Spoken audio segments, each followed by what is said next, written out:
for the majority of breakouts are false moves. They are illusions, flashes of strength designed by the market's great manipulators, or by its own chaotic nature, to attract the hopeful public and then reverse, leaving them holding the bag. The speculator who consistently buys every breakout he sees is a man who has booked a passage on a ship destined for the rocks. The professional speculator, the man who has learned the deep and difficult lessons of the market, approaches a breakout not with greedy excitement, but with profound and warranted suspicion. He understands that a breakout is not, in and of itself, a signal to buy. It is merely a signal to begin paying very close attention. It is a proposition, not a conclusion. The great Jesse Livermore built his fortune upon this bedrock of professional skepticism. His method was not to buy breakouts, but to buy breakouts only after they had provided definite, conclusive, and undeniable proof of their own legitimacy. He did not act on promise. He acted only on evidence. This entire philosophy of demanding proof, of waiting for the market to confirm one's own judgment before committing significant capital, is a central theme in the chronicles of his legendary career. These timeless principles were documented with unparalleled clarity by Edwin Lefebvre. A link to his essential work, Reminiscences of a Stock Operator, can be found in the description below this video for those who wish to study the mind of a master. To understand how Livermore separated the true breakout from the false one is to understand the difference between scientific speculation and blind gambling. It was a methodical, evidence-based process, a clinical dissection of the tape's action, designed to answer one single question: is this move real? The first piece of proof was required long before the breakout ever occurred. It was the character of the stock's preceding action, the quality of the pivotal point itself. A breakout from a long, orderly, and well-defined consolidation base was a constructive sign. It showed that the stock had been under quiet accumulation by strong hands. A breakout from a chaotic, erratic, and wide-swinging pattern, however, was immediately suspect. Such a pattern indicated that the stock was in the hands of the public, not of professional interests. Livermore knew that no great sustained move could ever begin from such a disorderly foundation. He would study a stock for weeks, sometimes months, learning its character and its habits. He would watch it form its base. The breakout, when it came, had to make sense in the context of this long preparation. It had to be the logical culmination of a period of accumulation. A breakout that appeared out of nowhere from a faulty technical position was not an opportunity. It was an anomaly, and anomalies in the market are rarely to be trusted. The first proof, therefore, was a sound and orderly technical setup. The second, and perhaps most indispensable piece of proof, was the volume. A breakout that occurs on low or merely average volume must be considered a lie until proven otherwise. This was an ironclad rule from which there was no deviation. The reasoning is simple and irrefutable. A genuine market move, one that is destined to become a great and profitable trend, must be financed and supported by the immense buying power of large institutional interests. The public by itself does not have the financial might to sustain a major advance. The activity of these large players, the smart money, is invisible in the newspapers and in the brokerage houses, but it leaves a clear and unmistakable footprint in one place: the volume of trading. A breakout accompanied by a sudden explosive surge in volume is the clear and undeniable evidence that the institutional powers are behind the move. This high volume is the proof of sponsorship. It is the market's own testimony that the buying is powerful, aggressive, and coming from the sources that have the capital to see the move through. It is the sound of the starting gun for the real race. A breakout on thin volume, by contrast, is a whisper in a storm. It signifies that the buying is coming from the public, from the small, weak-handed speculators who are easily shaken out. It is often a deliberately engineered trap, a false move designed by insiders who are quietly distributing their stock into the public's manufactured excitement. Without the definite, conclusive proof of explosive volume, all other bullish signals were to be disregarded. was the single most important piece of evidence in the entire case. To buy a breakout without this proof was to bet on a ghost. The third piece of proof was required immediately after the breakout occurred. It was the character of the follow-through. A genuine breakout, born of real buying power, does not hesitate. It does not look back. It moves with vigor and immediacy. Livermore's entire method of probing a position was designed to test for this immediate confirmation. After buying his initial small lot of stock at the pivotal point, he demanded that the market show him a profit almost at once. This was his first validation.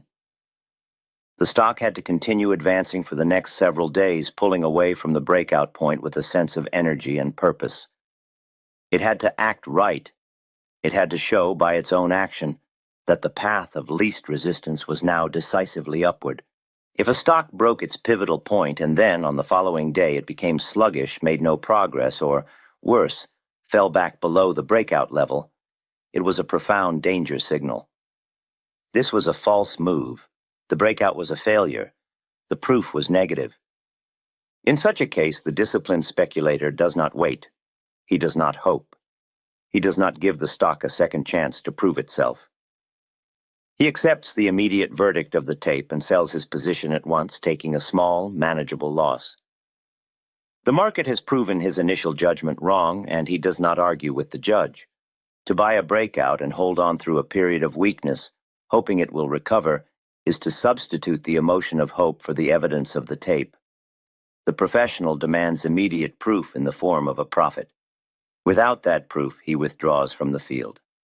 The fourth piece of proof comes during the stock's first correction after the initial breakout thrust. No stock moves up in a straight line.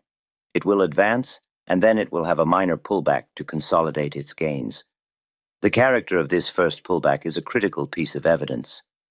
In a genuinely strong trend, this first correction must be orderly, and above all, it must occur on significantly diminished volume. A pullback on light volume is the proof that the selling is not aggressive. It indicates that the institutional players are holding their positions, and the selling is merely the profit-taking of nervous, small-time traders.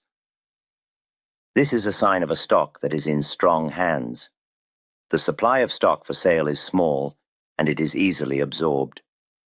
After this brief and quiet pullback, the stock should then resume its advance, with volume once again picking up as the price moves higher. Conversely, a stock that has a deep, sharp pullback on heavy volume after a breakout is providing proof of its own weakness. This indicates that the initial buying was not sustained and that heavy institutional selling is now coming into the market. The trend's legitimacy is now in serious doubt. The fifth piece of corroborating evidence must come from the stock's peers. A true market trend is rarely a solo performance by a single stock. It is a group phenomenon. The speculator must demand proof of this group action before he can have full confidence in his position. If a leading steel stock breaks out, the disciplined speculator will immediately turn his gaze to the other major stocks in the steel group. They do not all have to break out on the same day, but they must show signs of similar strength. They must confirm their leader's move. They should begin to move toward their own pivotal points. Their volume should increase. They should exhibit a sympathetic strength. This is the proof that a fundamental and powerful force is at work, lifting the entire industrial sector. If the leader breaks out and its sister stocks remain dormant, lifeless, and heavy, the breakout in the leader is immediately suspect. It is like a general charging forward while his army refuses to follow. Such an advance cannot be sustained. It is likely a move based on some company-specific news or a manipulative operation. This group confirmation is the proof that the trend is broad, authentic, and has the power to endure. Without it, the speculator is betting on an isolated and therefore vulnerable position. The sixth and final piece of proof, the verdict of the Supreme Court, must come from the general market itself. A breakout by even the strongest stock in the strongest group is unlikely to succeed if it is fighting against the tide of a weak or declining general market. The speculator must demand proof that the line of least resistance for the market averages is aligned with his trade. For a long position, the overall market must be in a confirmed and healthy bull phase. It should be making new highs or at least showing a strong and constructive character. To buy a breakout in a hostile bear market is to engage in a low probability gamble. It is to bet that one single stock has the strength to defy the gravitational pull of the entire market. While this can happen on rare occasions, it is not the basis for a sound and consistently profitable speculative campaign. The professional speculator always seeks to have the powerful force of the general market trend at his back. To ignore this great overarching force is to be willfully blind to the most important factor that will determine the success or failure of a trade.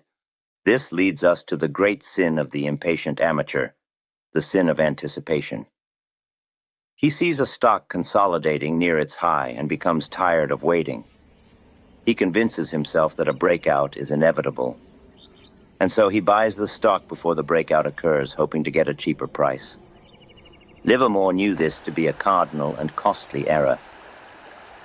The speculator is not paid to be a fortune teller. He is not paid to anticipate. He is paid to be right. And he cannot know that he is right until the market itself provides the proof. By buying inside the trading range, the trader is acting on hope, not evidence. He may save himself a point or two on the price if he is right, but he exposes himself to a significant loss if his anticipation is wrong and the stock breaks down instead of up. The professional speculator is willing to pay that extra point after the breakout, for that point is the price he pays for insurance. It is the price of confirmation. It is the price of waiting for the market to show its own hand. The amateur buys on hope, the professional buys on proof. This is a fundamental and non-negotiable distinction. The very method by which Livermore traded was, in itself, a system for demanding proof. He never, under any circumstances, committed his full line of capital at the moment of the initial breakout. To do so would be to make an enormous bet on a single piece of evidence. Instead, his first action at the pivotal point was to send out a scout, a small exploratory position. This was his probe. This probe was not a trade in the conventional sense. It was a question he was asking the market. The question was simple. Is this move genuine? The market's answer had to be equally simple and immediate. The proof, he demanded, was a profit.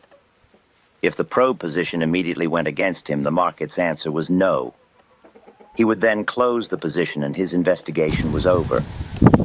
Only after the market had answered yes, in the form of a quick and decisive profit on his probe, would he consider committing more capital. Each subsequent addition to his line, each step of his pyramid, was entirely dependent on the market providing further proof in the form of a continued rising price. He was not buying a breakout. He was reinforcing a proven success. His method was designed to ensure that he only had his largest positions on when he was most right, and that he was only ever risking a small amount of capital on the initial unproven breakout itself. In the final analysis, the speculator must see himself not as a participant in a game of chance, but as a judge presiding over a case. The breakout of a stock is merely the opening argument by the prosecution. It is a claim, an assertion, a piece of initial testimony. The wise judge does not deliver a verdict based on the opening argument alone. He sits back and patiently demands to see all the corroborating evidence. He listens to the testimony of the volume. He observes the character of the follow-through and the nature of the first cross-examination, the first pullback. He looks for the testimony of corroborating witnesses, the sister stocks in the group. And finally, he considers the overall legal precedent, the state of the general market. Only when all the evidence is in, when all the witnesses are in agreement, when the case for a sustained advance has been made beyond a reasonable doubt, only then does he deliver his verdict by committing his full line of capital. To buy a breakout without this rigorous, disciplined, and evidence-based process of demanding proof is the fastest and most certain path to speculative ruin. It is the mark of the amateur, the impatient gambler who is destined to feed his capital to the cool, patient, and methodical professional.